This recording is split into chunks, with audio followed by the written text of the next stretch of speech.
like usual temperature, Yeah. but we're not supposed to have that in Seattle.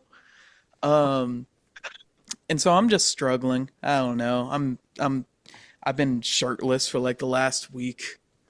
Uh, I'd I'd be naked, but we have very big windows into our house, and I don't want to scar any kids that happen to look up into our room.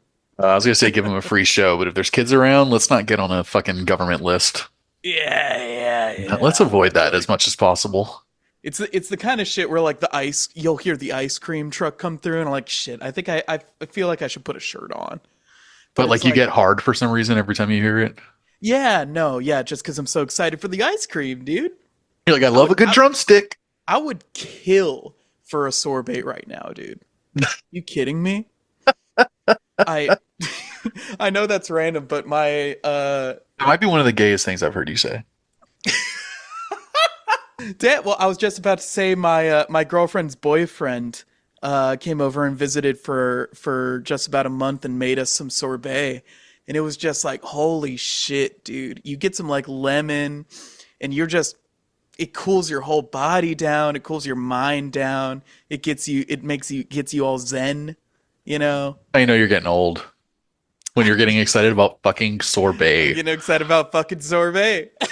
Jesus Christ. We're gonna talk about a jazz record and we're starting the episode with a sorbet chat. Oh shit! I should get some of my aged red wine. Aged. My it's been brewing. It's been fermenting in my fridge for a week. You got some good hard cheese there. Oh yeah, we got some shredded cheese. I can make a quesadilla, you Hard know. cheese. I said hard cheese. Like a Gruyere, like a Manchego. Okay, well, like a pomme. Now I Yeah, understand. like a read a fucking book. Like a mozzarella, Like a mozzarella. a mozzarella. Yeah. That's not a real thing.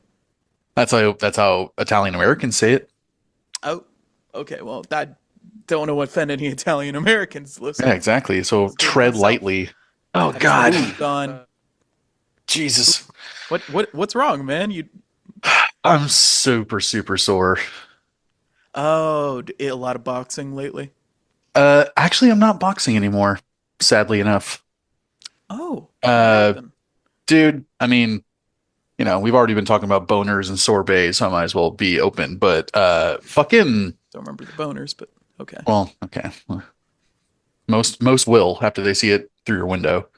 Um, I fucking, dude. So I loved boxing, obviously, but I had been dealing with fucking ringworm from boxing in a community park. Oh shit. I could not get rid of this ringworm that was like under my armpit and behind my knee. And it was Oh. like it would go away for a little bit and then it would come back and it would go away and come back. And then I didn't box for like 3 weeks and it completely went away. And I was like, bro, Ah, I think the dude. fact that you had me rolling around in grass that dogs are constantly pissing and shitting and like wild animals and homeless people, no offense.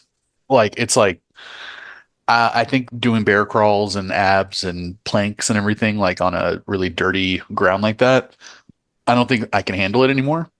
It's nice for the soul, but It's maybe good for not the, so good yeah, for the body. not so good for like not trying to have ringworm. So, Yeah, right. yeah. So, and that was something I've been dealing with for like months and months and months. And I was just like, okay, like I guess I just can't. Like I looked up boxing gyms, didn't really find any in my new area that I live in that I liked. They all look kind of shitty. So I joined a gym. So I'm weightlifting and Oh, okay. doing all that stuff. And yesterday I went to a kettlebell class at the gym, and dude, it fucking destroyed me. Dude, I always feel like I should just know how to hit those things. I feel like I should already be an expert at it, but each time I go up, I have no idea. Well, you know what I'm talking about with kettlebell, right? Those are like weights. Oh, I thought you were referring to like the little teardrop thing that you kind of like. The little uvula. Yeah, the the boxing uvula that you're uvula. punching. Doodle-doodle-doodle-doodle. Yeah, no, no. They have a heavy bag at the gym, so I think I'm gonna take my gloves and like hit the heavy bag as a warm up Yeah, whenever I yeah. work out. But no, this is a kettlebell class. So I had like a 13-pound kettlebell and I was doing like Oh, with the bar and the handle and yeah, it's like a ball and then it has like this kind of rounded handle yeah, yeah, on yeah. it. Okay, okay, Yeah. okay. And they had a bunch of different weights or whatever, but yeah, did a kettlebell class yesterday and it was like a full body, like crazy dude, it was insane. And Dude, no, I, very little rest for like a whole hour. We would have like 15 seconds of rest in between each rep, and that was pretty much it oh for man. a full hour. I feel like that's too much. I mean, I did everything I could. I definitely didn't do everything that she Yeah. wanted me to do. I honestly took a whole round as a breather, like a whole, like, yeah, whole set or whatever. Um, but I still like, oh my God, I fucking worked out. I haven't worked out really in like 3 months or so. So like yesterday was like, dude, I felt I, crazy last night. Like because we went and got beer and pizza afterwards as like a little celebration of like, hey, we worked out. yeah. So we like ruined our workout, but totally Well, I worth it. mean, But I like don't know. after three really good beers, and then I come home and I'm just like vaping like crazy the whole rest of the night. When I was laying in bed, I was watching like a Monday Night Raw, and I was just like laying in bed, stoned to the fucking gills and like a little tipsy, and just my body is just buzzing. And I'm like wired and tired and stoned and like tipsy. And Oh like I man. felt insane yesterday. And when I woke up this morning, I almost felt sick. Like my body is the level of sore that I feel like I have the flu or something. Like that's what it feels like. So like right before jumping on with you, I was like, dude, I legit feel like I'm sick right now, but it's just because of everything It's hurts. you had a fucking you just went all out. You have a night of working out and then Yeah, I exercised my demons last night, dude. Holy shit. I bet it felt real nice after the workout though to be like, hell yeah, I'm working out again. Yeah, oh, exactly. That's the whole point. It feel like this feels awesome. I love this feeling of just like Yeah, my whole yeah, the body kind of like hurting. your muscles are kind of like, oh shit, all right, we're doing this again. Yes. Yeah, and like we were doing some really intense shit to the point where like there's a staircase because we're on the second floor, no air conditioning in the gym, just Ugh. fans. So we're on the second floor with no air conditioning. So all the heat is up there. Everything Um, becomes a sauna workout. dude, it was insane. And then like going down the stairs to leave, I almost fell like four times. Dude, it's I know that feeling well of like Yeah. that jelly feeling of like, ooh, I got to be careful about how I walk right now. Yeah. I had little spaghetti legs with fucking meatball knees. Yeah, yeah. I was double dipped and fucking pan fried, dude. Afterwards, like it was really rough. And then having to go up the stairs to go to my place when I got home Oh. was like brutal. And when we left to go to dinner, I was holding on to Christina's shoulders and she was walking in front of me when we were going down the stairs. And Christina fucking killed it. Like she did everything.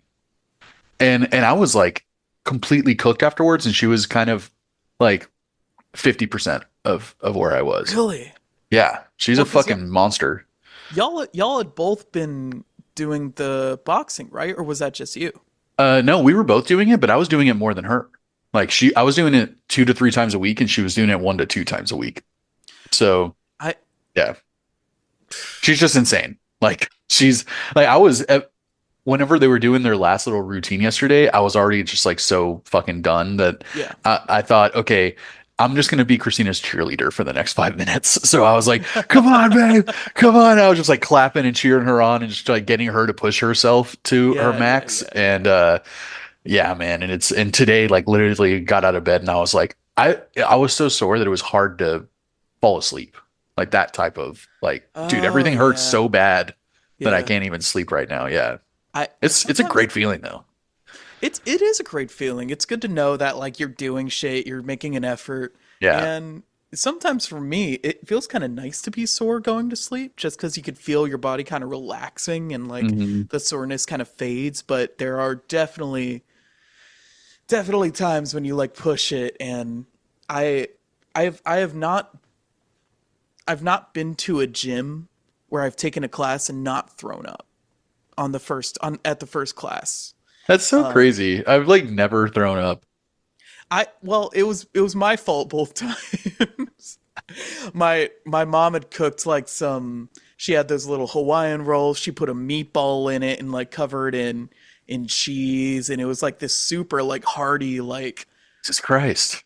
I thought it was a great like, oh yeah, it's like protein, it's like carbs, it's a great thing to work out on. No, not really. You shouldn't That's be a doing that. horrible idea. Yeah. Yeah, I didn't really know what I was doing, and I went to a UFC kickboxing gym. Oh Um, shit. and I did my first class, and it was just me. I was the only one that came to the class. Um, and that dude fucking worked me. I think I was real upset that there weren't more people. Yeah, he took it all out on me. Yeah. He's like, all I right, you're Okay, all fucked. right, you're gonna be doing the work of six people. Yeah, dude. Oh my God. I almost texted my buddy last night that was doing my boxing with me to tell him, like, dude, this workout was like 3 times harder than boxing. But I'm like, why would I do that? Why would I tell him that? Well, it's something to be proud of, you know? Yeah, I guess so. But yeah, it was a little awkward having to tell him because he's a friend, and it was a little awkward to be like, hey, bud, by the way, I'm not going to pay you like $400 a month anymore. Oh, yeah, sure. Well, Like there goes 400 tell him bucks a month for you. whenever he gets like a room or something, maybe Yeah, he'll I mean, consider it. he told me now he's doing a bunch of stuff in his garage, and I was like, we couldn't have like, can we do it in your garage? He's like, well, I need to make some more room to have you in there. I'm like, okay, we're not doing it Oh, then. dude, Fuck okay, you. whatever. Yeah, that's what I mean. I'm like now I have another buddy who like lifts a lot of weights at home, so I'm going there tomorrow to like lift weights with him tomorrow, and Dude, you have to tell me how that goes. I've always liked the idea of working out with people, but I've never understood like how the social aspect comes into that because I'm just gonna be tired and panting the whole time, and I'm not gonna be able to like hold a conversation or anything. that's the thing is like during the class yesterday, the instructor was like asking us about our wedding and the reception and all this stuff, and I didn't answer any questions because I was like, lady, I can't Like even literally fucking think right now. sweating And your ass off. and my whole thing too is when I work out, like I'm in a bad mood. Like I don't Yeah, enjoy yeah, working yeah. out. Like the whole hour of the class was like one of the worst things I've ever experienced. And then immediately when we're done, I'm like in a great mood. But I'm like in the moment, I'm like, don't fucking talk to me. Don't like, but tomorrow's just gonna be chill at a buddy's house, just like weightlifting. Like I'm Yeah, gonna do what I can. I have literally never lifted weights before. So I'm like, tomorrow's just gonna really. be, yeah, no, almost I, never. I'm not sure if you know this, but that's how Pierce, singer of Burn Band Lost a bunch of guitarist. weight. Yeah, that's how he That's the way to do it, man. I think he was. I mean, he was up there. I think he lost something like a thing over the course Jesus. of a year and a half, and he was lifting weights. And I always It's a thought, great way to do it. It's one way to do it. yeah, right. It's something I didn't know about. I thought if you want to lose weight, you do cardio, Right. and you stop. Turns out that latter part is true. Former part, you can lift weights too. Any kind of Yeah. movement your body's gonna love. You're As long burning as you're fat. if you as long as you're not like trying to like kind of gain weight and like get muscle and stuff. Like weightlifting is a great way to lose weight, and Yeah. it seems counterintuitive to me, but it works. Well, that's the thing And is I've been stuck at around 230 pounds for the last couple of years, and I realize it's like, and I've continued to get skinnier looking, but I realize I'm like, oh, I'm replacing fat with muscle. So it's like yeah, I'm not yeah, losing weight on the scale, but I'm losing weight with my the way my clothes fit and the way I look and feel and everything. So I'm just like, yeah. it's pretty crazy to see. Like muscle is, I think, heavier than fat. I couldn't tell you. I don't know. I I don't couldn't. know any. I mean, I don't know anything about anything. But either way, it's like, yeah, I'm excited to weightlift because I'm like, boxers have really lean bodies, right? Like typically, it's like Sure. very lean and Yeah. cut, and I wanted to get kind of lean, but more like bulky and muscular. Like I feel like that Yeah. my frame is kind of bulky. Like I've been 170 pounds before in my adult life, and it looks kind of weird. Like I look kind of like a lollipop because I have a huge head. So I realize like I need shoulders. I need to have like pecs and arms and everything. So I'm just like I just need to be a Sure. little bulkier than some people do to look kind of normal and like proportioned. you know? So Sure, I'm yeah. I'm excited. I'm excited to lift weights and like and what's really fun too is I have the body type that I see results like relatively quickly and like in good and bad ways. Like if I don't exercise for a month and I just eat whatever I want and the way that I want and uh and just sit on the couch for a month, I'm gonna gain 5 pounds. Like easy.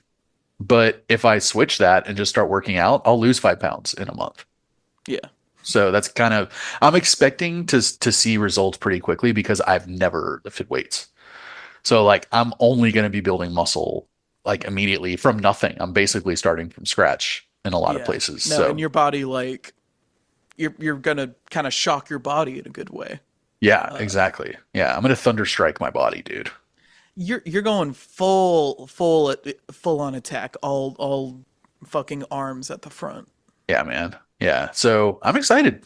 I'm pretty excited. I was looking at myself in the mirror yesterday and I'm like, my legs are already pretty shredded. So I'm like, I'm excited to get my arms and back and chest. Yeah, dude, and you Especially get because I'm getting my whole front torso tattooed in October. So I'm like, I want to like oh already shit. be kind of, kind of leaner by the time I do that.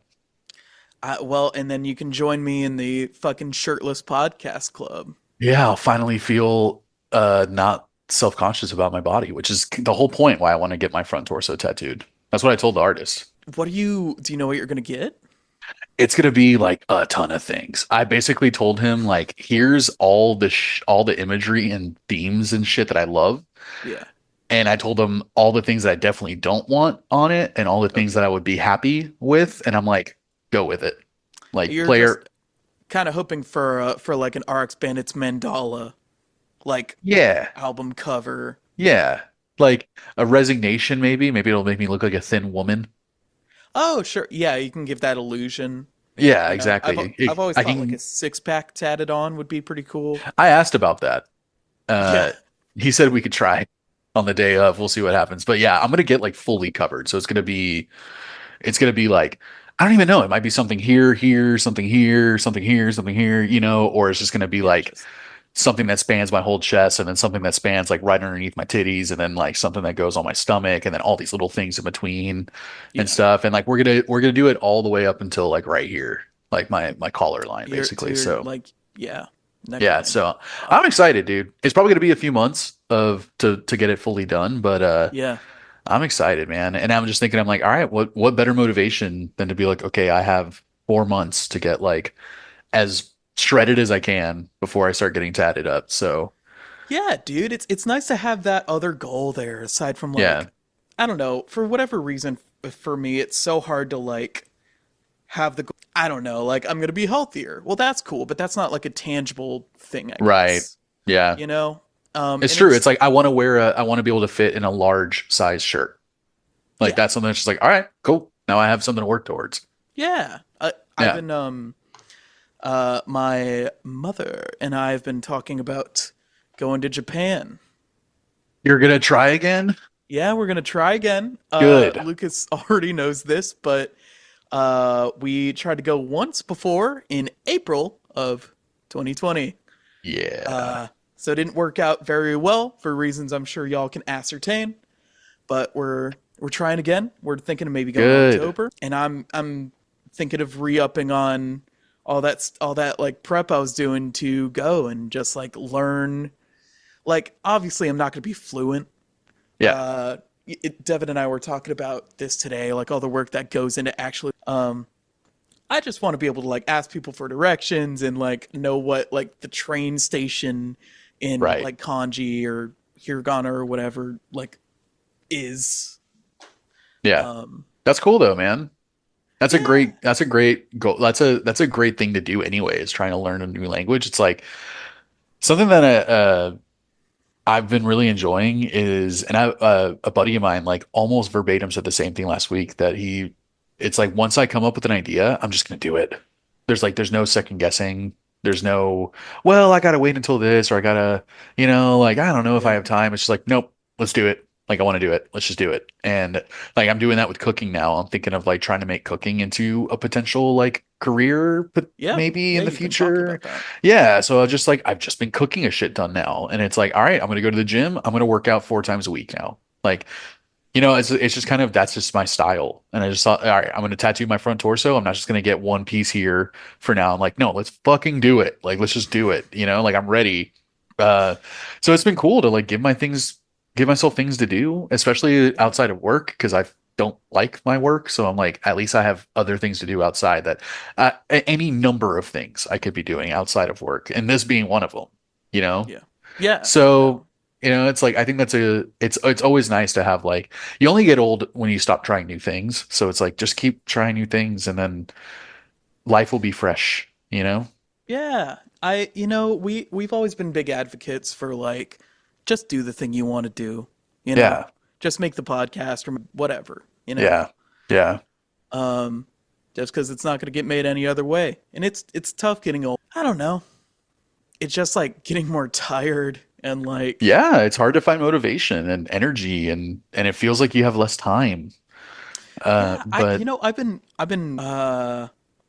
been looking for jobs for like the last half year, yeah. and it's just like I don't know, man. It's hard to do, and I feel like I don't have time for it, even though I should have plenty of time. Yeah, I know. But you realize how much like life there is to live when you don't have a job and how boring life can really be if you don't have a job and you're not taking advantage of that time. Yeah, It's like life can get really fucking boring, but it's man, I have so much going on that I love the moments where I'm sitting on the couch playing video games for 2, 3 hours.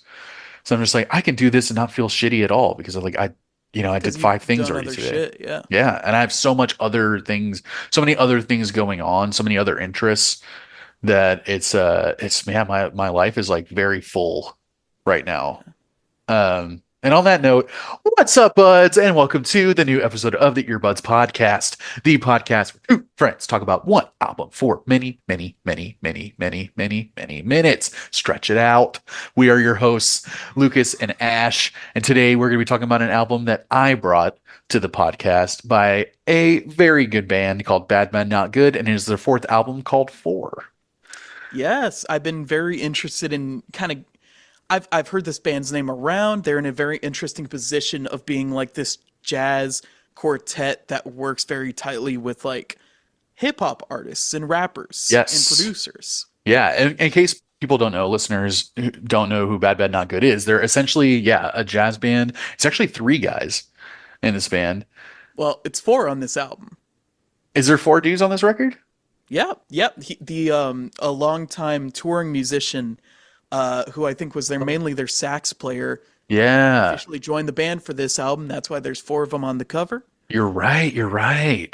Yeah, they started off as a trio, making like covers of Odd Future songs. Yeah. And then Tyler, the creator, really liked them, and they kind of skyrocketed from there. And these guys are just straight up virtuosos.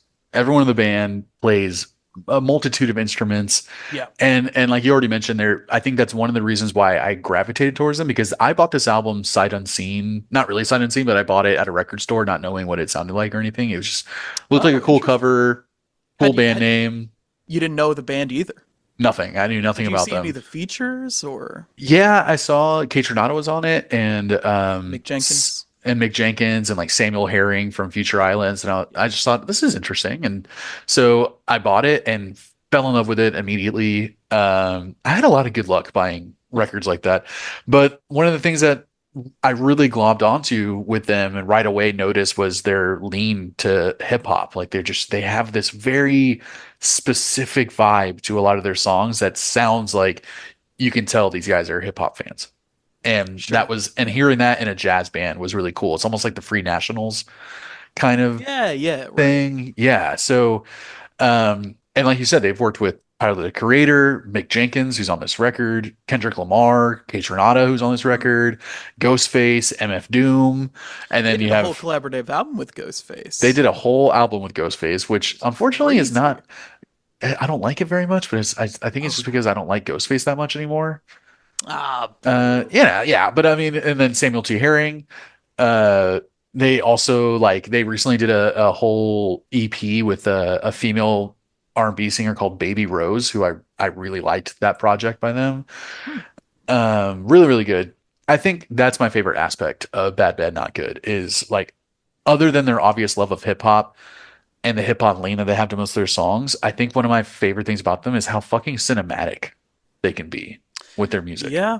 We had listened to Talk Memory, I think is what Such that a album was called. yeah, such a good record, dude. 2021, 3 years ago. Holy shit. Yeah, and we did a was that a fresh drop that we did of it? That was a fresh drop. We reviewed Wow. that when it came out. We gave our Yeah. like first impressions as it was playing. Was that your first impression of them? It was, yeah. Okay. And I'd still known about them just in name, but I had never really listened to a record of theirs. And from your reaction, I knew that Talk Memory was not really like the other stuff before and not like this album. It was very unexpected. I expected a because I think it was their next one after this record. If but I don't know for sure. I, Uh yeah, I couldn't know.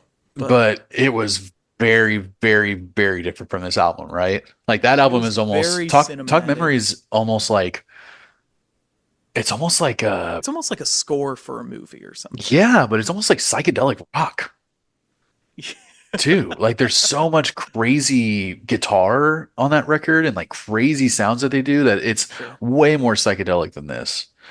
And very different, but very, very good. And yeah, and I feel like what what I love especially about because we talked about how Talk Memory does feel like a movie soundtrack, right? Like just how cinematic and theatrical these guys can be. Like Yeah. this album specifically, because this kind of does feel like a collection of songs. It doesn't necessarily feel like a cohesive record. And there's a lot going on here. Yeah. And but I feel like this band and this album especially, it's so easy. I always, when I listen to music, pretty much always try and think of what song the scene, like what scene this song would be great for in a movie. And Yeah. that's just how, and that's one of my favorite aspects of movies too, is when they pick a great song for a scene and it makes the scene even better. So I'm constantly thinking of like, where could this fit? What kind of scene would I want to see this song in? And on this album, it's almost every song on here is something very, very esoteric and specific that I could see this being used for in a specific type of movie, specific type of scene within that specific type of genre film. Yeah. And Yeah. it makes it so fun for me to listen to it. I almost feel like there's a movie playing in my head in every song when I'm listening to this album. Dang. Yeah, that's an interesting way to I feel like especially maybe an instrumental record, which is not something we usually touch on. Like almost never. And for good reason.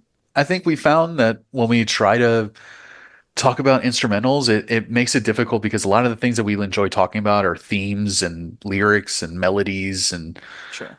it is hard to really it's hard for me to get into music when it's only instrumental for the We most of the times.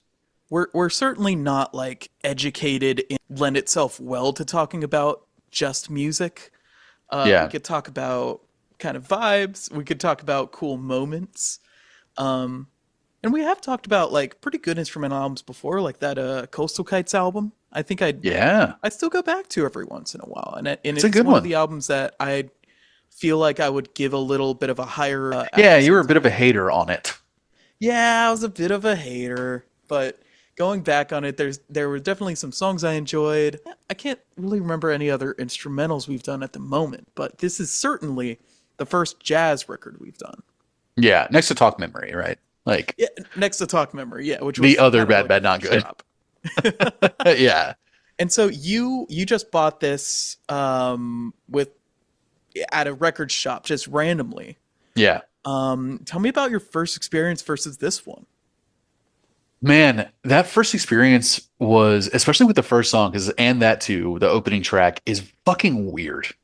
And it has a weird melody that brim Sure. brum brim brum brum Bum, brim bum, brim bum, brum. Like it's a bum. very strange Little melody. to no like percussion. Yeah, little to no Um, percussion, lots of like just cymbal splashes and yeah, saxophone and different pianos and yeah, different like bell sounding keyboards and stuff. And it's just it's fucking weird.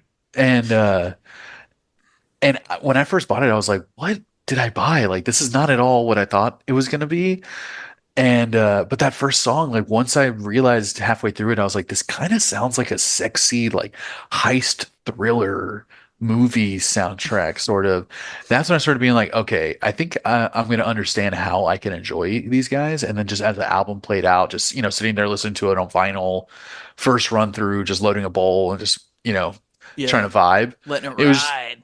it was immediate for me that I was like, this is it one of those like so glad I bought it without knowing what it was because I would have probably never heard this band. No one I know listens to this band. Like not one person I Really? know listens to it. Yeah. So I never would have heard this if had I not just Yeah, randomly purchased it. And so it was that first kind of like that first one of those first moments too when I was listening to it, I'm like, you know what? I'm gonna keep trusting my instincts when it comes to buying looking into music that I think I might like just from aesthetics or, description or whatever. yeah, yeah. And also, like, the name is very good. I feel Yeah. like that helped out a lot. The name is so weird. The album cover is weird. The color of the album cover is what stood out to me on the shelf. I was like, what is this? And I kind of couldn't figure it out. And I saw how many instruments were played on it and everything. I'm like, this, I need to get this. And then since then, and I think a big thing is like Bad Bad Not Good has really kind of turned me on to a bunch of other bands kind of like this that I never would have listened to had it not been for them, like Hiatus Mm. Coyote and Flying Lotus stuff.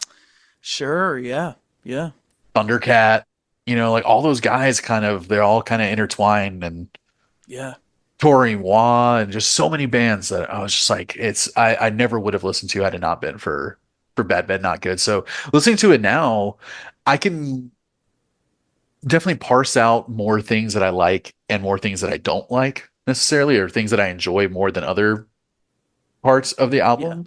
yeah, So it's a little bit more of like an objective standpoint now. There's not a lot of like honeymoon phase emotion tied to the album anymore. Like now I can go yeah, back and be kind of critical of it.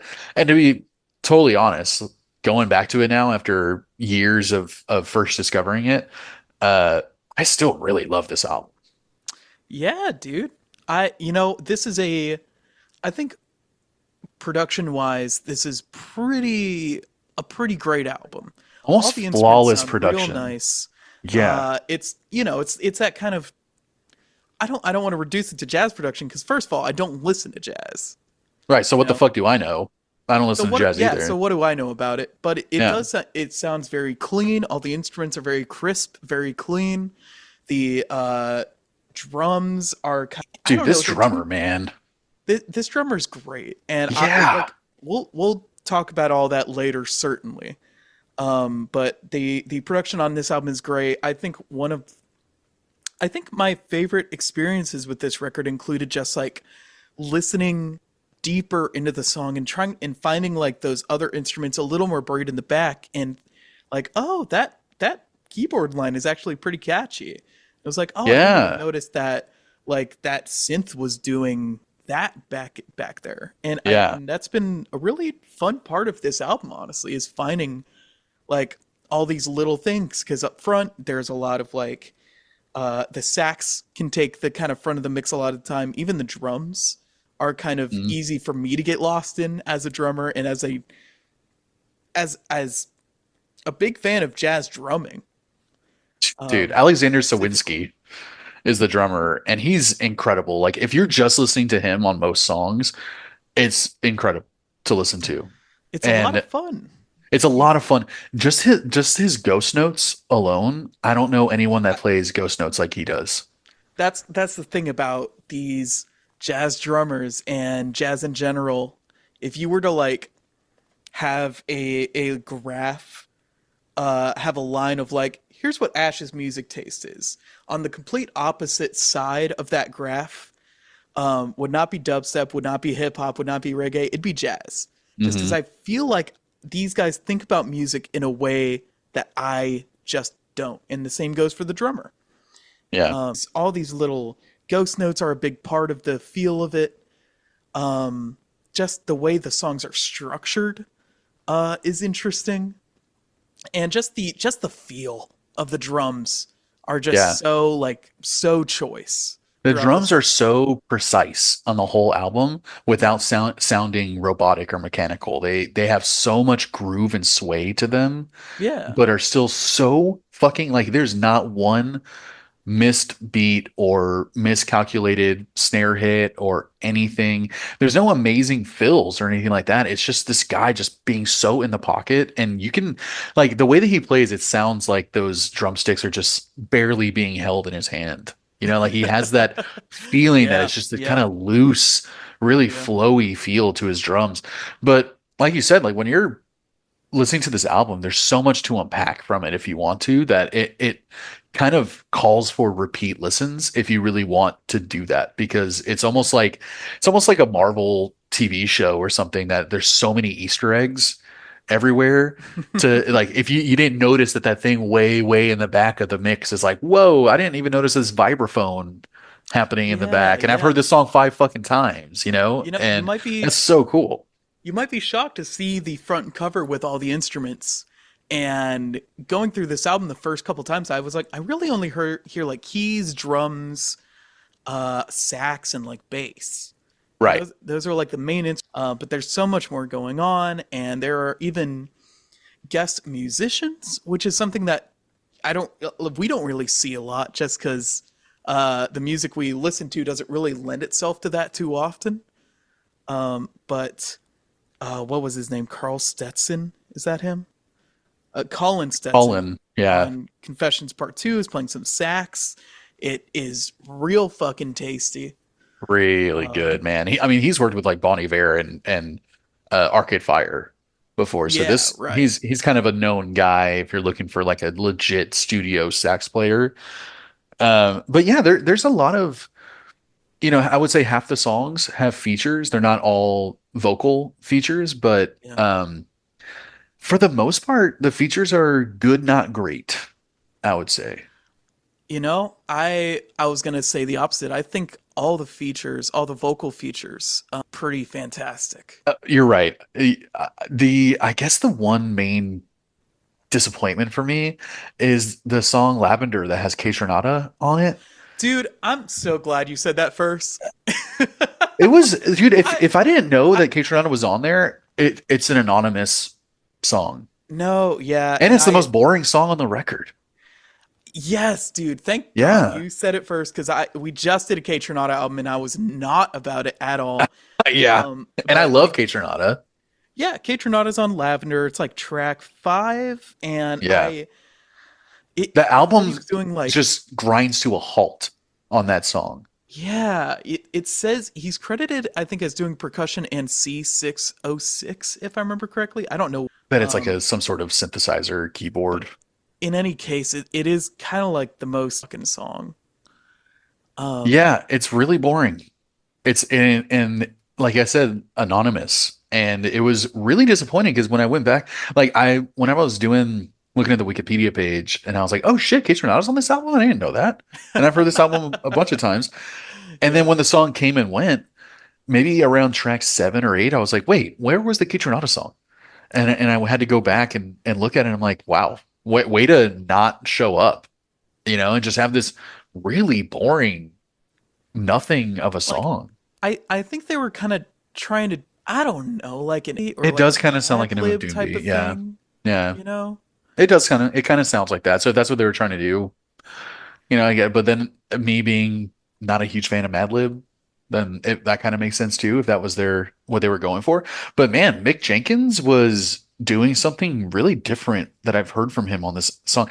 Like it sounds like he was trying to channel Andre 3000 on Hyssop of Love, I, and I thought he pulled it off really well. yeah, that's I didn't see it like that, but that I feel like that's exactly on point. I feel like Yeah. the first couple times I listened to it, I was like, I didn't really know what was going on. I didn't know what he was doing, but after more listens, I really like it, and it might be one of the catchier songs on the record because of Mick Yeah. Jenkins. And also, like, props to these people for being able to like put vocals on something like this, I you know, know? right? Even Because I Mick think, Jenkins's song had like a hook, and a good hook.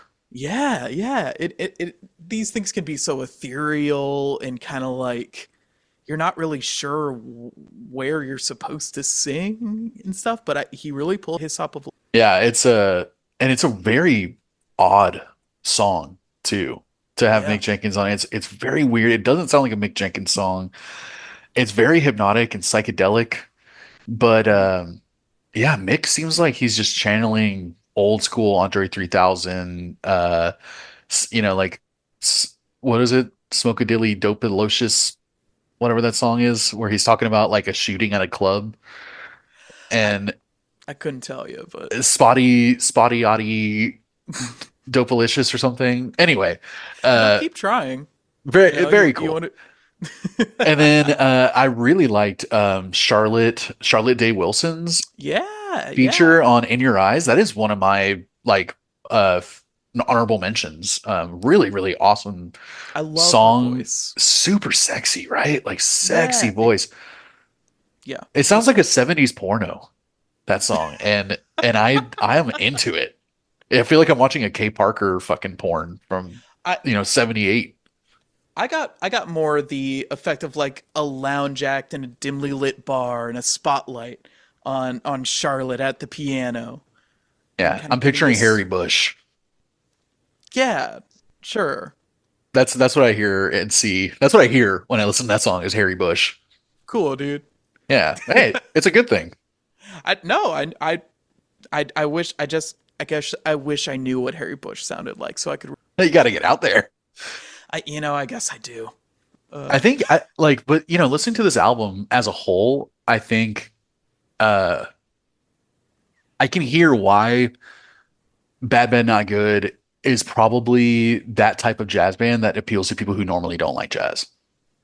yeah, And I think it's like it's interesting because this album does feel a little disconnected from song to song. Nothing really flows necessarily really well into each other or anything, and it all has its own very specific vibe. mm, But it makes sense because the background of the writing of the album was them like touring the world and seeing all these new musical acts and hearing all this music they never heard before, and then wanting to yeah. incorporate that in a lot of their stuff. So there's like a lot of like Italian love songs, on here. There's 70s R&B and soul that we already mentioned, which is kind of the main, foundation of the whole album. But then there's like Afrobeat stuff on here, and there's like weird Hmm. kind of 80s techno-y stuff on this album. And like I think what I saw a quote, I forgot who it was, but I really liked it. It's like it's easy to hear why they're a jazz band that for people that don't necessarily like jazz, because you can hear that they love music. And Yeah, yeah, they blend so many different influences and don't really conform to like any traditional jazz frameworks, really. yeah. Very rarely on this album does it feel like a jazz record, really. Yeah, it's kind of it might be in the same way that like kind of King Gizzard is about their music. Sorry, Right. I'd heard a flute in this song. And it made you think of King Gizzard. Had to think of King Gizzard, but Yeah. Have you heard just their new stuff that's about to come out? I have. I heard that one single that they released and I'm like, I think it's called Le Risk. yeah, I thought it was fun. that's all I don't know. right. I'm very excited. I'm going to see him at the Gorge No, oh, outside of fuck yeah. Seattle. That's Hell yeah. I don't know much of a better place to see them in the I'm world, gonna if I'm see being them. honest. Yeah, this sounds like a cool ass venue. I don't know what it looks like, but the Gorge sounds cool. It sounds gorge. It is. Yeah, Look I'm it up seeing after we. them. I'll look it But up. Yeah, yeah, I'm seeing them in November in San Diego at this outdoor I, theater, they love which is playing going to be amazing too. outdoors. Yeah, I I think mean they're great. it's gonna be like on the water on Oh, in this outdoor amphitheater thing. It's just gonna be fucking that's amazing, and it's gonna be that's an great. acoustic set, so it's gonna be like really different. Oh, Yeah, interesting. yeah. I hope so. Um, They play some stuff from Petrodragonic anyway. right? I want to hear like what's it Gilla? I want to hear Gilla like acoustic style. Killer monster. Woo! But not gonna lie, this album does kind of wane a little bit in the middle. I there were definitely some songs kind of there were like two songs that really flew over me every time they played. Is it And they Lavender and Chompy's Paradise? it's yeah, it's those two. Yeah. Yeah, Um, that's this sort of weird, boring dip in the middle of the record, and it makes it harder for them to come back after those two songs. They do eventually, but it makes it harder. It feels like they're even trying to bring it back a little bit after well, those songs, with the songs that follow. I think it makes sense after Confessions Part 2, which is kind of this cool jam that they're doing. It's all over the place to go into Lavender, which is a very chill track, and then Chompy's another chill track, I Weird, guess. man. It's weird. That clarinet sounds so sad and lame on it, and I just hate it. But it kicks back into track 7, which is called 4, which is by far the most energetic song on the record. It is the longest, The most classically jazzy sure, track. which Yeah. is something I love and we'll talk about later. Um, but speaking of talk about later, those musicians, those fucking music men, dude. I You're looking at me with a weird face. Yeah, what are you talking about? I'm talking about the bassist. I'm talking about the keyboards. I'm Oh talking about yeah. the scant guitars across the Yeah. record that add so much. Yeah, I'm there's at talking about least like 10 to 15 instruments throughout this record. yeah, and they're all played so well. And I think some of my other favorite moments on this record include the bassist. I don't even know who plays bass. I don't even know if it's a core member that plays Yeah. bass. His name's Chester. He's the main bassist on the record. But he's got some real tasty shit. Yeah. Um, I mean, ha- his bass line is one of my favorite bass lines of all time. yeah. With the on where they're on that Kate Renata song. They're on a Kate Renata song, not this one that they have Oh, Kate okay. Renata. A different That one. doom doom doo doo doo doo doo doo doo doo doom doom doo doo doo doo doo doo doo Yeah. doo doo. Yeah. It's just like the production and his bass lines like is so fucking choice. Yeah. Yeah.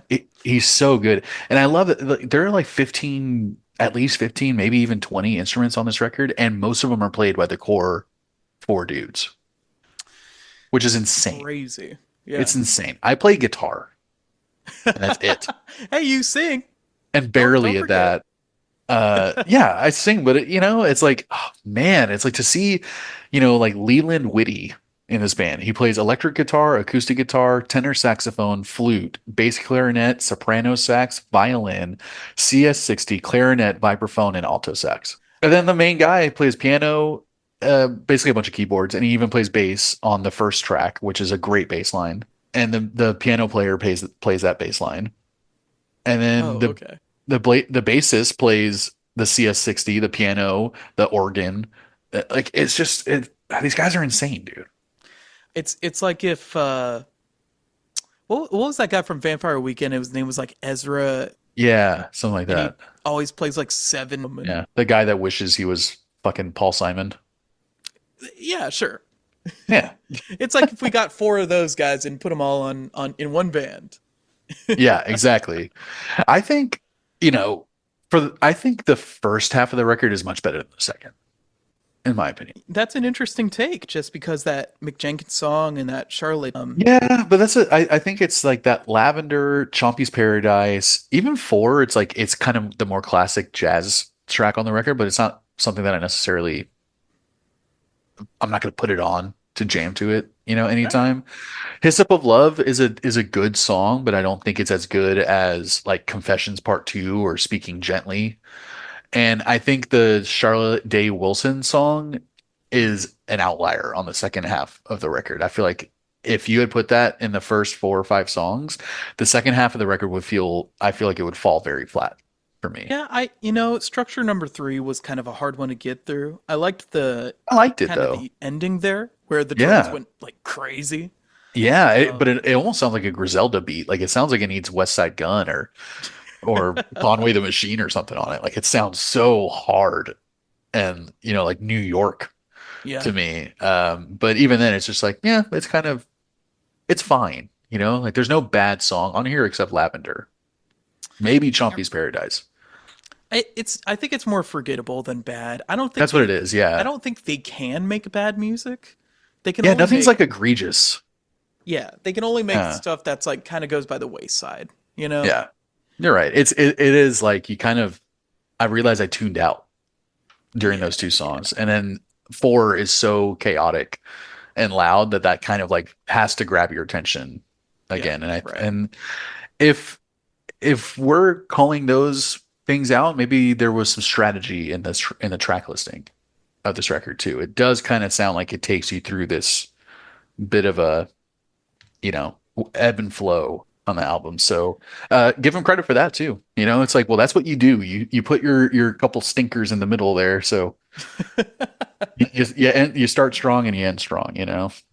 Yeah, and I thought Kashmir was a kind of fun one to end off on. They brought in like a whole string section at some point. Yeah.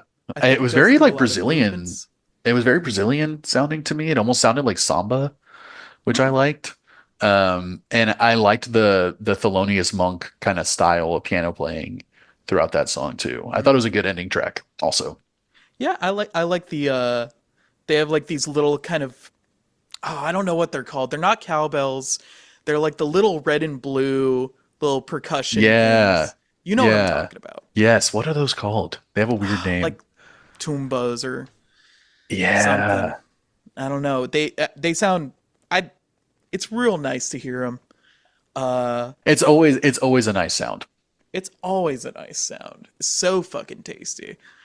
Um but yeah, I liked Kashmir as well. I think there was definitely that dip in the middle. But unless you have something else you want to hop in on, I want to talk about some fucking ratings and some fucking songs. Talk about some fucking ratings and some fucking songs, man. Thank you. Jesus. Do you find them yet? Are you able to I found them, but everyone's just calling them blocks. Oh, sure. Yeah. Low. I feel like Yeah. they must have an actual. Let's call them jam blocks. Never heard it called a jam block. I always heard it called like a some Latin name. I will. Maybe Ah, we'll find it after the podcast or something. probably that's how it always works. Well, I think I'll go first with my rating of this album. Okay. It's, it was very refreshing. I think this was the right place, right time for me. I don't listen to jazz at all, not because I don't like it, more because I don't know. I don't really know where to start. I don't really know what to look for. I'm very picky, but this kind of scratched that little itch that I've been having on the little middle of my back that I can't quite reach. I was worried. I I'm like, this is another kind of vibey record. I'm like, I wasn't sure if you were gonna dig the vibe this time either. It is kind of vibey, but I think there's a lot, unlike the K Tronada vibey, there's a lot here if you want to look into it, and there's a lot of interesting musicianship. There's a lot of interesting movements through each of the songs. I think jazz people say movements instead of, like verse chorus or whatever. Yeah, those are classy people. But yeah, the production on this album is great. The musicianship is fantastic. The features, all aside from one, were great, fantastic. Yeah. Um, I think there were some drop offs. I didn't like Lavender, Chompy's Paradise, Structure. Still kind of on the fence That was with. just a little boring. Um, but I enjoyed this record, and I'm gonna give it a 7.6. Nice. That's better than I thought you were gonna rate it. I thought this was gonna be in in the fives or sixes for you. But then I after talking about it for the last half hour, I was like, okay, Ash digs it. Yeah, I dig it. Yeah. I after Talk Memory, I think we began to understand that record as it was playing, you know? Right. It was But very confusing at first, I remember. yes, but we kind of like, okay, I understand what this is. It was, Because I told and you before we got into it, you were like, what are these guys like? I'm like, they're kind of hip hoppy. They're kind of like cool 70s and then vibes. nothing And then like it was that. nothing like that. And so I didn't really check these guys out anymore. I did hear one of these songs that we'll get to in the Choice Nugs. Getting my little history with it, but Yeah. just a nice experience, just a nice Time listen. moves slow. At Anyway, All right, yeah. So you let, already know. no spoilies. We'll Yeah, get man. into it. 7.6 is a great score. I'm gonna be probably a little higher than that. Definitely gonna be lower than my first few run throughs that I had with this record when it came out. Mm. But again, Bad Bad Not Good is a fantastic fucking band, incredibly talented. So from a musician standpoint, they got to get at least a 7 from me, just even if I hated the songs. And I liked the songs. They're not just great musicians, but they're great songwriters. They have a lot of different styles that they can pull off really well. They, I think, going back to this album, which has been a while since I've heard the whole thing, because there's always, a handful of tracks that'll pop up for me that I like. So listening to it again as a whole, it was pretty obvious to me that there was a definite dip, and there was a bit of a drop off in the second half. Still, in general, really, really like this album. And I think if it wasn't for the second half being a little bit weaker, in my opinion, I would give this probably like a 9 point something, because I all the songs that I like, I love. Yeah. And but with that said, I'm gonna give it an 8.0. An 8.0. Yeah. Okay. I think this album is like, it's not all killer, no filler, but it's like mostly killer. A lot of it is pretty cool. A lot of it's Yeah. pretty great. There are no, again, I don't think there are any bad songs. There are just some songs that are like, okay, like let's get to the Yeah. next thing. It doesn't help when the like whatever songs are 6 minutes long. Yes, right. Then you're just like, Jesus, dude. Like I get like everything that they were doing on that song with Kate Tronada was like, at least that song was like 3 minutes or something. It was like, Yeah. oh my God. At least that one that ended quickly, but the one right after it is like 6.5 minutes long, I think. And I'm like, Jesus Christ, dude. Some of these things Yeah. for But 8.0. yeah, 8.0, man. 7.6, 8.0. I think this album got a general rating of like 7.7. So we're right in there, you know? Okay. Hell Yeah. yeah. So do you have any honorable mentions? I do. Um my honorable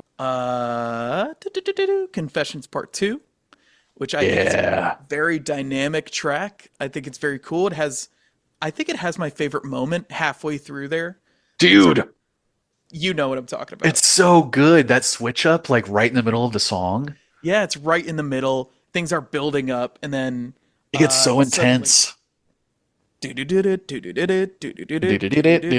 completely changes the vibe. That staccato, fucking yeah, syncopated melody totally changes the whole song.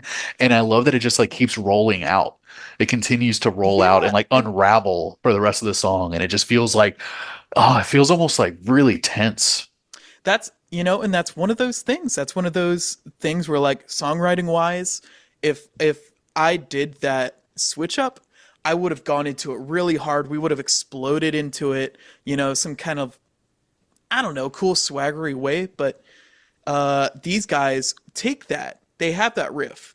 And now we're just gonna, as you said, we're gonna roll with it, and we're gonna Yeah. just like stay in this bubble, but just see what we can do. And just like, yeah, just let it get more and more intense and Yeah. tense. And yeah, I just felt like the word that kept coming to mind every time I heard that song was like, I feel like the song is unraveling as Yeah, it yeah, goes on. yeah. And it's just spoiler alert, that's one of my choice nugs. Oh, okay. Hell And yeah. yeah, and that was the one that I felt like was very Afrobeat as well. Like that first half of the song is very Fela Kuti Afrobeat-esque.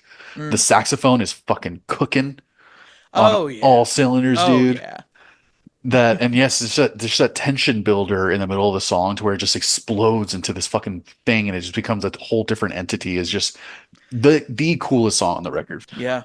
Yeah, I don't know. I didn't think much of it the first couple times, but the more I listened to it, the more like, man, It's doing a lot, man. And one of my honorable mentions is Speaking Gently. that's one of your I have been trying for the last 5 minutes to find that record we reviewed.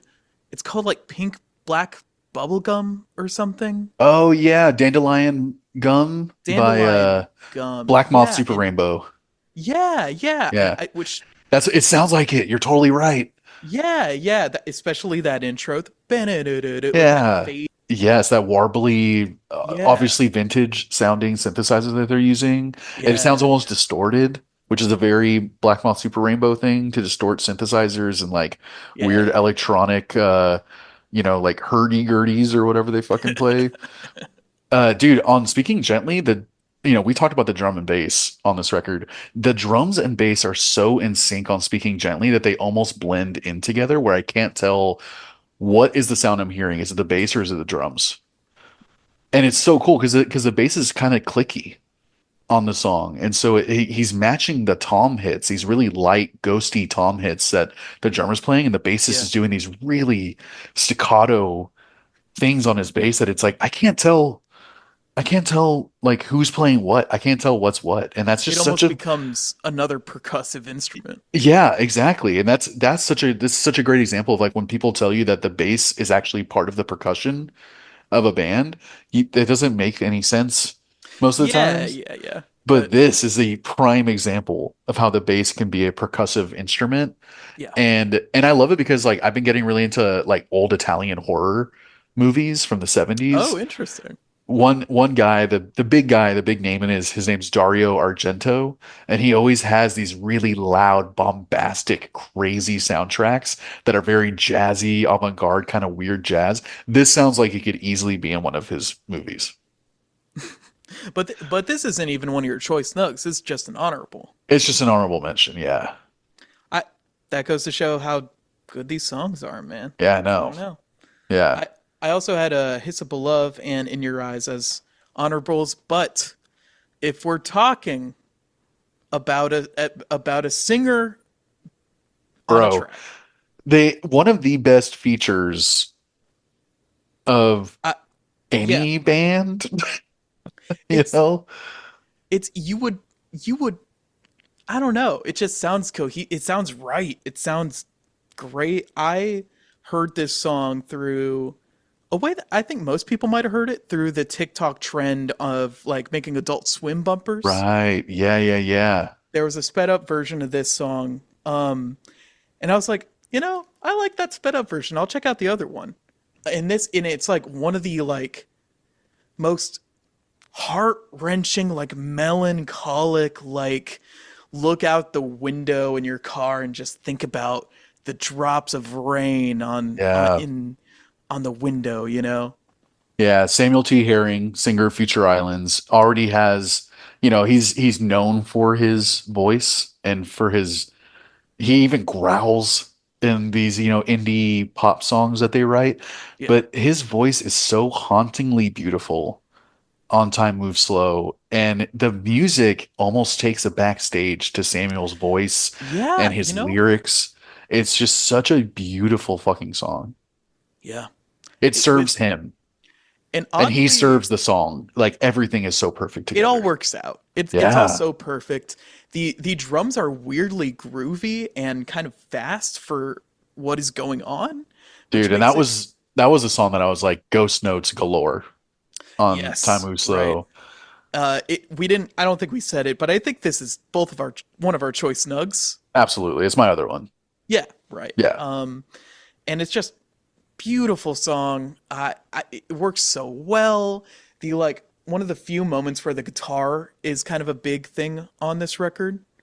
Just running away is easy. Dun, dun, dun. So I don't know. It's a fantastic fucking song, and I've been Yeah, listening man. to it for a long time. This was always my favorite one on the record and the one that I listened to the most. And now going back to it, I'm like, damn, Confessions Part 2 is actually like a fucking banger. But this song is right up there with it. It's Yeah, just as good.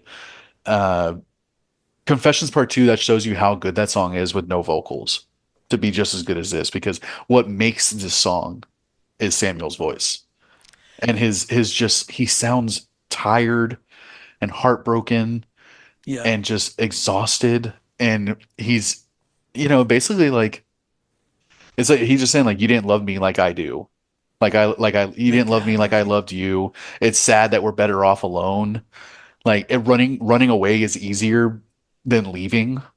And it's like, oh my God, it's just like so fucking heartbreaking. Like I'm tearing up Yeah, just even like reading the lyrics. yeah, And he I sing along with it, and it's like I might as well have like gone through the worst breakup of my life every time I hear those Running songs. I'm just away is easy. yeah, and Believing that's hard.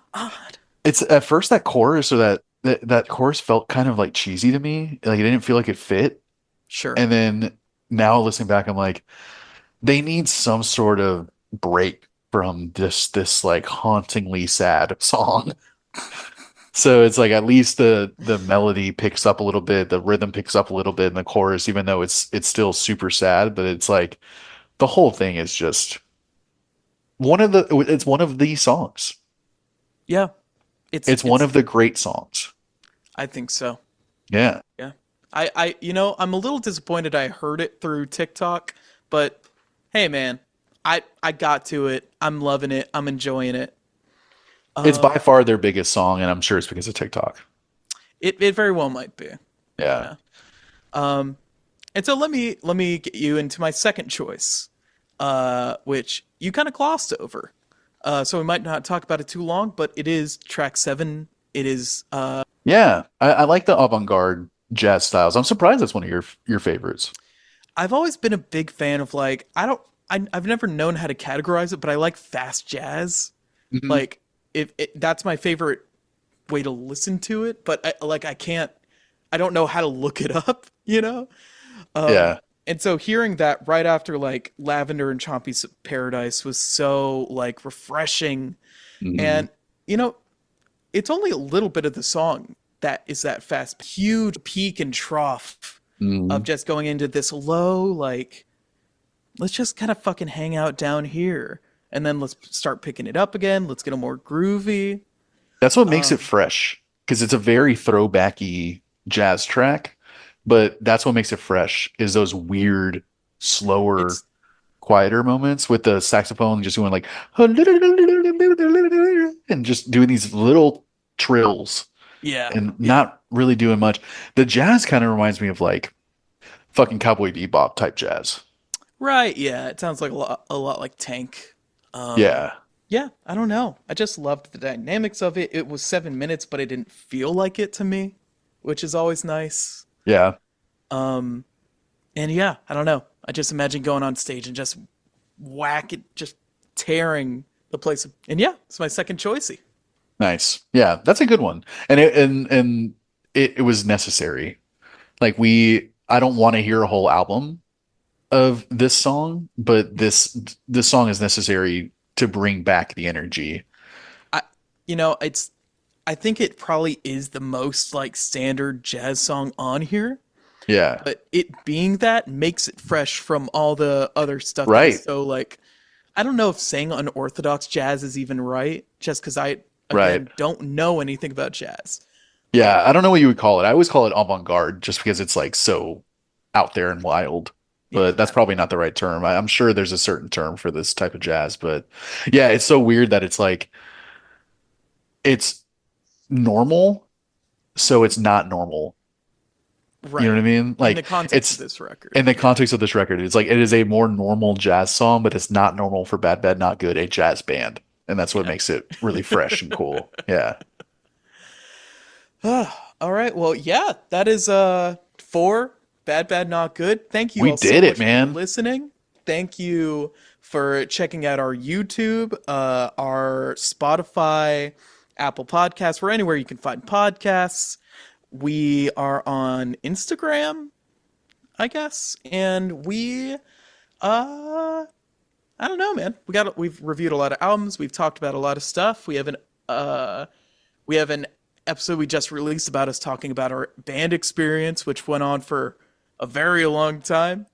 Edit that down at all? I saw it's like an hour and a half episode. Did Yeah, you edit it's it at like all? huh? Did you edit it at all? Yeah, I edited like 7 minutes of the intro out just because we were talking. I don't know. We were talking about like just boring shit that didn't. And we Like, still have like the like beginning of this episode. no. This was fun. There was like I cut out like 7 minutes of the intro, and we still have like talk about the thing we're Right. supposed to talk about. Right. Yeah, we went a long time for a long time about that. I'm excited to hear it. I don't remember everything that we talked about, but yeah, man, we've covered so many albums, so many genres. And like the chit chats that we do every now and then are just kind of more music related topics that we have conversations about, and not really about a band or a song or an album or anything. Yeah. Um, Those come out very irregularly. and pretty infrequently, but if you guys have ideas on different things that you would like us to share our opinions on, and when it comes to music, anything that involves music, we've talked about like favorite video game soundtracks, favorite like songs that we never want to hear again, which is a really fun We've topic. done two parts. We've done two of those, and there's A still more. series it's turning I into. almost daily I hear songs that I'm like, oh, I'd be okay with never hearing that again. So like Yeah. we could do a third one pretty fucking quick. Easily. Yeah. But yeah, man, give us a follow. Tell your friends about it. Share this episode or any other episode that you think a buddy might like. Share it with them. Um, Ash, what are we listening to in the next episode? What are we talking about?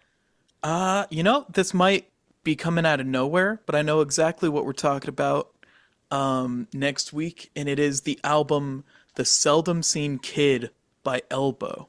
I'm not sure if you've heard of this band. I feel like I have heard of Elbow. They're kind of new, right? No, not at all. Okay. I think this album came out in like they Well, it was pretty what's a quick description you can give us of it? a quick description. They are oh gosh, I don't know. they're they're like it's not a rock album. But it's like basically imagine a band lineup of a rock band, and it's like this old like dad singer, and they're just making good music. I don't know. I All right.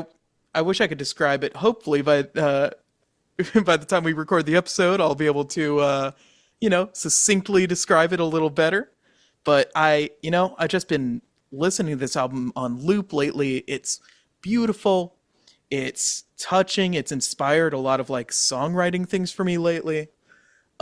And it's an album that I did not like at first at all, and I kind of didn't like this band. Um, and we Uh, can get into that in that episode, but yeah, am I gonna like it on first listen? I think you will. I I Okay. I was a little, I don't know. I was kind of stuck in my ways when I first listened to this album, and I was very dismissive. Yeah, you're Uh, such a bitch sometimes. yeah, it's that bitch in me coming out. Yeah, man. Jesus. I just think it's a great album. I don't think you're gonna have any difficulty with it, and I'm excited to talk about it. I'm excited too, man. I feel like I've heard this band. I don't know how, and I've definitely never heard this album. So You might have heard the song "One Day Like This" or "Grounds for Divorce." yeah, I'm Um, seeing one day like this has like over 100 million plays. So we'll see. we'll see. Well, I'm excited. Cool. Uh, Lucas, this was good. This was good. Bye, buddy. Bye. Bye. Bye bye, not hello.